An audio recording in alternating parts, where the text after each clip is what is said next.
পবিত্র কুরআনে যুদ্ধ সম্পর্কে বেশ কিছু আয়াত রয়েছে যেখানে যুদ্ধের উদ্দেশ্য, নীতি ও সীমাবদ্ধতা স্পষ্টভাবে ব্যাখ্যা করা হয়েছে।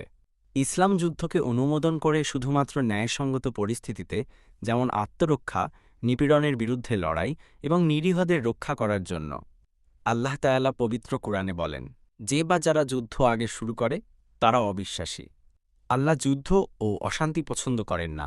যতবার তারা যুদ্ধের আগুন জ্বালায় ততবার আল্লাহ তা নিভান, এবং তারা দুনিয়ায় ধ্বংসাত্মক কাজ করে বেড়ায়, আল্লাহ তাদেরকে ভালবাসেন না। সূরা মাইদা। যাদের বিরুদ্ধে যুদ্ধ করা হচ্ছে তাদেরকে যুদ্ধ করার অনুমতি দেয়া হয়েছে, কারণ তাদের ওপর জুলুম করা হয়েছে। সূরা হজ। এখানে যুদ্ধের অনুমতি দেওয়া হয়েছে শুধু তাদের জন্য যারা নির্যাতিত এবং নিজেদের রক্ষা করতে চায়। তোমরা আল্লাহর পথে যুদ্ধ করো তাদের বিরুদ্ধে যারা তোমাদের বিরুদ্ধে যুদ্ধ করে, কিন্তু সীমা অতিক্রম করো না। নিশ্চয়ই আল্লাহ সীমা লঙ্ঘনকারীদের পছন্দ করেন না। সূরা বাকারা। এখানে স্পষ্টভাবে বলা হয়েছে যুদ্ধ হোক আত্মরক্ষার্থে, তবুও সীমালঙ্ঘন করা যাবে না, যেমন নারী, শিশু, বৃদ্ধ ও নিরস্ত্রদের হত্যা করা নিষিদ্ধ। যদি তারা শান্তির প্রতি ঝুঁকে পড়ে, তবে তুমিও তার প্রতি ঝুঁকে পড়ো এবং আল্লাহর উপর ভরসা করো। সূরা আনফাল। শত্রুপক্ষ শান্তি চাইলে মুসলমানদেরও তা মেনে নিতে বলা হয়েছে, কারণ ইসলাম যুদ্ধকে চিরন্তন পন্থা হিসেবে দেখে না। তোমরা আল্লাহর পথে যুদ্ধ করবে এবং দুর্বল নারী, শিশু ও পুরুষদের রক্ষার জন্য। সূরা নিসা। এখানে যুদ্ধের উদ্দেশ্য বলা হয়েছে নিপীড়িত ও নিরীহদের মুক্ত করা। যুদ্ধ নয়, শান্তি ইসলামের লক্ষ্য। ইসলামের নামই এসেছে সালাম শব্দ থেকে, যার অর্থ শান্তি। কুরআনের মৌলিক শিক্ষা হচ্ছে মানুষে মানুষের ন্যায় বিচার ও শান্তিপূর্ণ সহাবস্থান প্রতিষ্ঠা করা।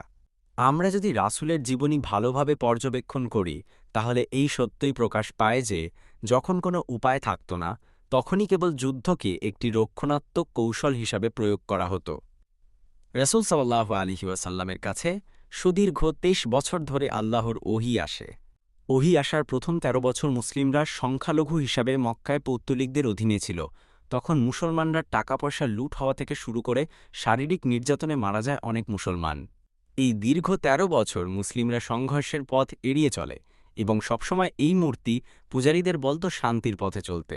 যখনই কাফেরদের অত্যাচার অসহনীয় হল, তখন মুসলিমরা মক্কা ছেড়ে মদিনায় হিজরত করেন এবং মুসলমানেরা সেখানে নিজেদের আইন প্রতিষ্ঠা করে। এই গুরুত্বপূর্ণ ব্যাপারটি খেয়াল করলে বোঝা যায় যে নিজেদের আইনের শাসন প্রতিষ্ঠার লোভও মুসলিমদেরকে মক্কার কলহপ্রিয় শত্রুদের বিরুদ্ধে অস্ত্র ধরতে উৎসাহিত করতে পারেনি। নবী করিম সাল্লাল্লাহু আলাইহি ওয়াসাল্লাম তখনই কেবল যুদ্ধের প্রস্তুতি নিতে বললেন যখন ওহী আসল।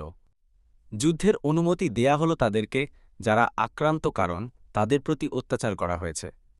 আল্লাহ বলেন, আর আল্লাহ নিশ্চয়ই তাদেরকে সাহায্য করতে পুরোপুরি সক্ষম। তাদেরকে ঘরবাড়ি থেকে অন্যায়ভাবে বের করা হয়েছে শুধু এই জন্য যে তারা বলে, আমাদের প্রতিপালক আল্লাহ। সূরা হজ।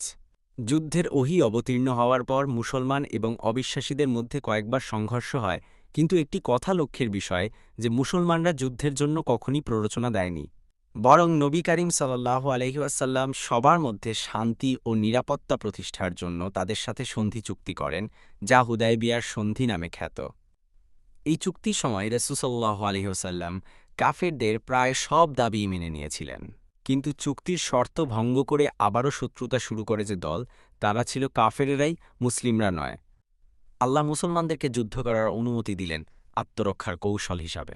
অহেতুক উত্তেজনা সৃষ্টি বা যুদ্ধের সময় কোনো রকম বাড়াবাড়ির বিরুদ্ধে মুসলমানদেরকে সতর্ক করে দেয়া হয়। হাদিস ও কুরআনের আলোকে যুদ্ধের নিষিদ্ধ কাজসমূহ হল: নারীদের হত্যা করা যাবে না, শিশু ও বৃদ্ধদের হত্যা নিষিদ্ধ, গাছপালা, জনপদ ধ্বংস করা নিষিদ্ধ, পিঠ দেখিয়ে পালিয়ে যাওয়া গুনাহ, বন্দীদের প্রতি সদ্ব্যবহার করতে হবে। রাসূল সাল্লাল্লাহু আলাইহি ওয়াসাল্লাম বারবার নির্দেশ দিয়েছেন, তোমরা শিশুদের হত্যা করো না, নারীদের হত্যা করো না, গির্জার ভিতরে যারা ইবাদতে লিপ্ত তাদেরকে হত্যা করো না। আবু দাউদ।